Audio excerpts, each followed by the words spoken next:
Hi everyone, welcome back to a new episode of Wake&Tech. Today in this video, I'm going to show you how you can change your voice on Talkie Soulful AI application.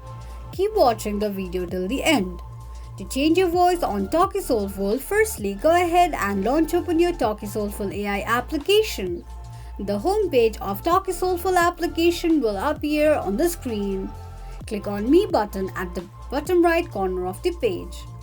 Click on your connector and on the next page click on play icon. From the pop-up tap on edit. Now click on edit voice option. Scroll down and choose the voice that you'd like to change to and tap on it. After you're done, click on next. Now all you need to do is click on submit. This is how you can change voice on Talkie Soulful AI application quickly and easily just in few steps. If you have any thoughts or queries, let us know in the comments section. Don't forget to subscribe to our channel. Also press the notification bell icon so that YouTube will notify you whenever we post a new video. I hope this video was helpful to you. Thank you so much for watching.